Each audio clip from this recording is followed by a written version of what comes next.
সুপ্রিয় দর্শকবৃন্দু, আসসালামু আলাইকুম রহমতুল্লাহি ওবারাকাতু। শোবিজের চাকচিক্য জীবন ছেড়ে ইসলামের সুশীতল ছায়ায় আশ্রয় নিয়েছেন মডেল লুবাবা। তিনি তার ফেসবুক পোস্টে কিছু কথা বলেছেন। তো কেন তিনি সেই চাকচিক্য জীবন ছেড়ে ভবিষ্যতে তিনি ইসলামের সুশীতল ছায়ায় এসে আশ্রয় গ্রহণ করেছেন, এ নিয়ে একটি খবর প্রকাশিত হয়েছে দৈনিক যুগান্তর পত্রিকায়। চলুন দেখি খবরটির বিস্তারিত কী লিখেছে। এই পরিবর্তন শুধুই আল্লাহর সন্তুষ্টির জন্য, জানালেন লুবাবা।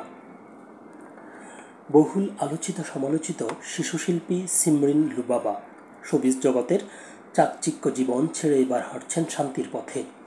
বহুদিন ধরেই নিজেকে এনেছেন ইসলামের ছায়াতলে। সম্প্রতি সামাজিক যোগাযোগ মাধ্যম ফেসবুকে দীর্ঘ এক পোস্ট দিয়ে নিজের সেই পরিবর্তনের কথাই জানালেন লুবাবা। পোস্টে লুবাবা লিখেছেন, আমার এই পরিবর্তন 1 বছরের মতো। আমি অনেক ভিডিওতে বলেছি, দিস চেঞ্জ জাস্ট ফর আল্লাহ, লোক দেখানো না। আমি যেই ব্র্যান্ডগুলোর সঙ্গে কাজ করি তারা জানেন, যদি কখনো কাজের মাঝে নামাজের সময় হয়, আমি আগে নামাজ শেষ করি, তারপর কাজ করি। তার কথায়, যেই ব্র্যান্ডগুলো আমাকে এই লুকে নিয়ে কাজ করতে রাজি হয়, আমি জাস্ট ওই সব ব্র্যান্ডের হয়েই কাজ করছি। আর আমি নিজেকে সামনে একজন ইসলামিক কন্টেন্ট ক্রিয়েটর হিসেবে তৈরি করব। যদি এটা নাও পারি, আমি এই মিডিয়া থেকেও একদিন লিফট নেব। আমি চাই না আমার থেকে কেউ খারাপ শিক্ষা নিক। অভিযোগ তুলে 14 বছরের এই তারকা আরও লিখেছেন, আমি অনেক ছোট্ট একটি মেয়ে। এই আলো ঝলমলে লাইফ থেকে আজ আমি নিজেকে অনেক চেঞ্জ করেছি, কিন্তু গুটি কয়েক মানুষ আমার পিছনে লেগেই আছে। যখন যা মন চায় আমাকে নিয়ে মিথ্যা বলে বেড়ায়, আমি সব সময় ইগনোর করে যাই। মাঝে মধ্যে বাধ্য হই কিছু লিখতে বিনয় লুবাবার ভাষায়। তাও আমার ভুল হলে আমাকে মাফ করবেন, আর আমাকে প্লিজ আমার মতো হয়ে চলতে দিন। আলহামদুলিল্লাহ, আমি আমার লাইফ নিয়ে ভালো আছি।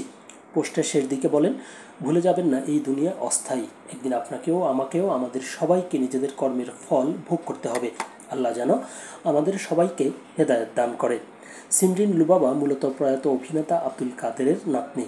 দাদার অনুপ্রেরণায় খুব ছোট বয়সেই শোবিজে পা রাখেন ছোট্ট লুবাবা। সেই থেকে শিশু শিল্পী হিসেবে তার ব্যাপক পরিচিতি। নিয়মিত কাজ করে যাচ্ছেন বিজ্ঞাপন, নাটক ও সিনেমায়। খবরটি ছিল এ পর্যন্তই। সকলে ভালো থাকবেন, সুস্থ থাকবেন। আল্লাহ হাফেজ।